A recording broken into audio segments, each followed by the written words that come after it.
का chapter start करने से पहले मैं कुछ आपको बेसिक चीज़ें बताना चाहता हूँ। First of all is vectors. कोई भी टर्म होती है वो दो तरीके से लिखी जा सकती है, वो या तो स्केलर होगी या तो वो वेक्टर होगी। वेक्टर्स क्या होते हैं?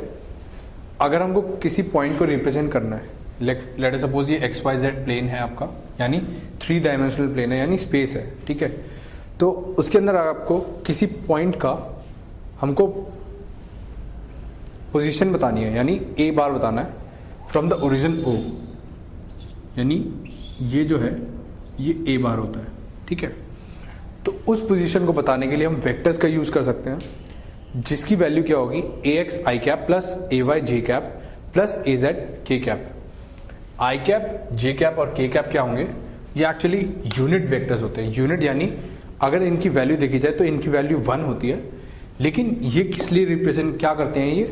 ये डायरेक्शन रिप्रेजेंट करते हैं। यानी अगर मेरे को कोई पॉइंट बताना है, ये तो 3 डायमेंशनल है, लेट अस सपोज 2 डायमेंशनल होगा, ठीक है। ये एक्स एक्सिस है, ये वाई एक्सिस है, और ये हमारा एक्स कॉमा वाई कोई पॉइंट है। तो अगर मेरे को इस पी पॉइंट का वेक्टर बताना होगा, let us suppose R vector है, तो इसको मैं कैसे डिनोट करूंगा? X I cap plus Y J cap. ये कैसे आया? इससे क्या होता है कि पोजीशन वेक्टर पता चलता है। लेट अस सपोज ओरिजिन, ये जो पोजीशन होती है एक्चुअली ओरिजिन से होती है, विच इज डिनोटेड एज 0,0, ये तो आपको पता होगा। ये पोजीशन वेक्टर कैसे आता है? आई कैप, यानी आई कैप अगर हम एक्स डिस्टेंस हम एक्स एक्सिस के अलॉन्ग मूव करें, ठीक है, ये हम एक्स एक्सिस के अलॉन्ग एक्स डिस्टेंस मूव कर गए, और फिर वहां से वाई डिस्टेंस वाई एक्सिस के अलॉन्ग मूव कर गए, यानी यहां से ऊपर की डायरेक्शन में मूव कर गए, तो हमको हमारा पॉइंट मिल जाएगा।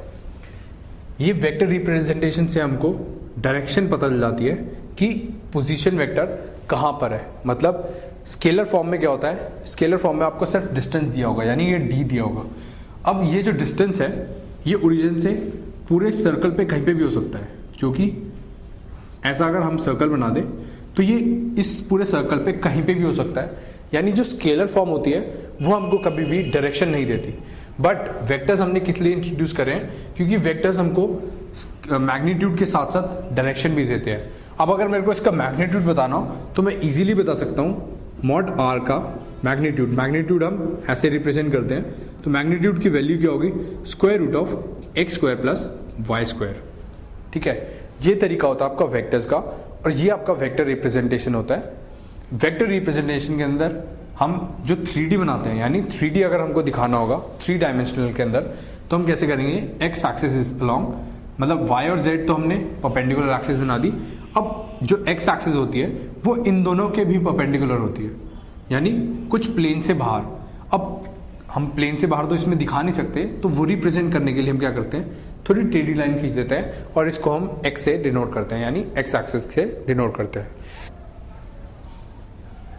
एक चीज आप देखें कि ये जो तीनों एक्सिस है, ये तीनों हम जब डिफाइन करते हैं तो वो कैसे आती है? क्योंकि एक्स एक्सिस प्लेन से बाहर है। अगर मैं 3 डायमेंशनल में देखूं, ये एक्स एक्सिस हो गई, ये आपकी जेड एक्सिस हो गई, और ये आपकी एक्स एक्सिस है। तो राइट हैंड रूल एक होता है, एक हमारा राइट हैंड रूल होता है। उसके अंदर क्या होता है? अगर मैं फिंगर्स को कर्ल करूं, यानी क्योंकि ये तीनों एक्सिस एक दूसरे के परपेंडिकुलर है, यानी एक्स एक्सिस वाई एक्सिस और जेड एक्सिस के दोनों परपेंडिकुलर है। इन दोनों के बीच में ये कितना एंगल है? ये 90 डिग्री है। यानी अगर कोई एक्सिस बाहर आ रही है तो ये कितना एंगल बना रही है? 90 डिग्री। अब ये डायरेक्शन फाइंड आउट करने के लिए, यानी एक्स एक्सिस फाइंड आउट करने के लिए हम क्या करते हैं? राइट हैंड रूल का यूज करते हैं। यानी एक्स एक्सिस क्या होगी?